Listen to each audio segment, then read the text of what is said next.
investigations that are done? What are the treatment options available? Not a joint family anymore, so the couple are just dealing with the situation all by themselves. So most of the time they don't have support. So when the patient is pregnant, till the day she delivers, she's pampered for everything, in the sense that she, in terms of eating, in terms of sleeping, she is the center of attention. So suddenly the patient delivers, whether it is the normal delivery or the cesarean delivery, there's a lot of bodily changes, there's a lot of physical pain involved, there's a lot of mental exhaustion and physical exhaustion, and at the same time they have to deal with the baby, they have to deal with 2-hourly feeding. So there's a lot of problem with eating, sleeping. They are completely sleep deprived, and they have a sense of failure if they are not able to establish lactation, or if they are not able to take care of the baby, or if the baby ends up even with the smallest problems, they get extremely anxious, and they have this thing they are not being very good, or they are not measuring up to them. So I don't know what is this that measuring up they are doing. Probably they watch it on TV or in movies and think that it is going to be a cakewalk. So I, in my OPD, start telling all the mothers right from the beginning how things are going to be different and how they need to handle their emotions. And they cannot be directing their patients what to do with the baby. They have to trust their parents, and they have to trust the pediatrician to do a good job. As I already said, it is not a math. So there will be variation in cultures, variation in beliefs.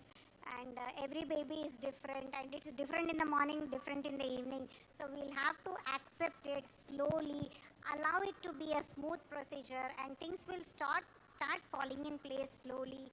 One has to have a lot of trust on the people who are taking care. That is the most important thing, I feel. So counseling, a lot of understanding, and giving help through dietitian and physiotherapist and lactation expert would be of great help in dealing with postnatal depression. But yes, the number of patients with postnatal depression has definitely increased.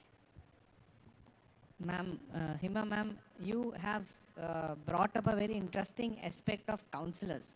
In fact, you mentioned that professional counselors are helping a lot in pre and in post phase. Does these counselors are helping in this aspect of postnatal depression also? Unfortunately, because I'm a fertility specialist, once the patient gets pregnant, we are transferring the patient to Dr. Rajeshwari there. Counselor shifts. So the counselor is not shifting. They will have their own counseling session. But the counselor is still with me. I'm glad in all this discussion, the final verdict came that pediatrician is good. Please listen to him. Please underline this line. We have a pediatricians. Shout out for pediatricians. No, we as gynecologists, we never give any advice on the baby. Good.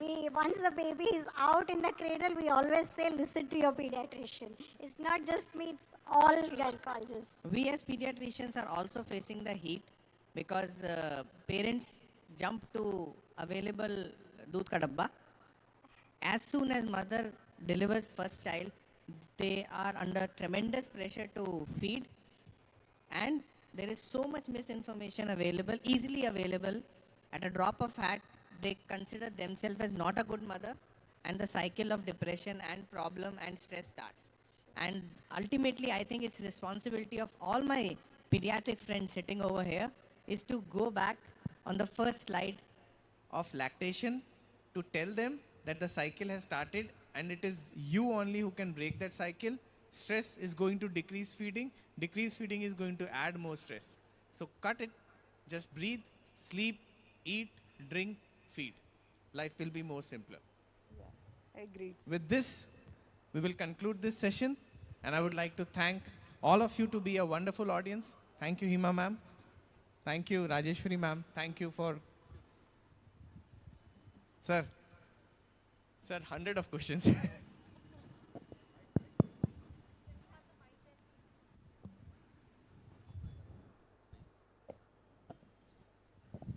Good evening, Dr. Garu. My question is, in recent days, I have gone through a newspaper article where I have seen a woman of age 72, not in India, but some other country. She got pregnant. Is that true, or it is a WhatsApp University news? Does a woman at the age of 72 can have the pregnancy? Is it possible in India or it is only some cooked up story or something? I want to know. Sir, no. If you're saying about... Is it safe? It's not safe. It's definitely not safe, underline. Now, can we plan up a pregnancy at 70? We have an ART law that has come up in December 2020.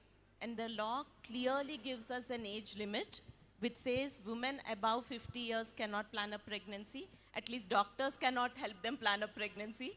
And men more than 55 years. So if I get a patient who's 52, I cannot plan. I would say this is beyond law, so we cannot help you. But if she falls pregnant naturally, who are we to stop? We cannot stop. Yes, it has its own problems. But yes, after 50 in a female, after 55 years in a male, the law clearly states a doctor cannot plan a pregnancy, any kind of pregnancy. Have you gone through the news article which I read in the newspaper? There is a pregnancy reported even in Andhra. I think the lady was around 70. The couple was around 70 years. IVF pregnancy, not a natural conception. It became a big uproar. The doctors did not support it. That should not have been done. And that became a big thing. Definitely a mistake. But yes, sir, your article is right. Thank you. Hello.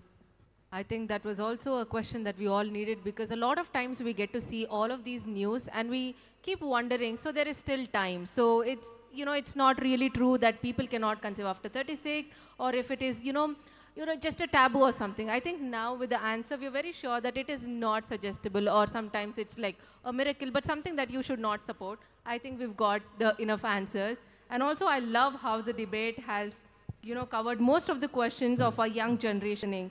So I would love to thank Rajeshwari Reddy Garu, Nitin Chawla Garu for taking us through all these beautiful questions, and Neerja Garu and Hemavant Garu for being a part of really infotainment, because I was thoroughly being informed about the things that I really needed.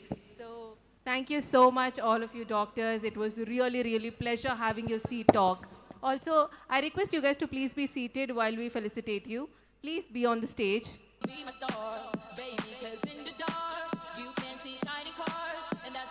I would like to invite Ista founder Manikumar Garu onto the floor to felicitate the doctors. Radhe Constructions proudly presents Ista Doctors Excellence Awards 2025 is happening tonight. I would request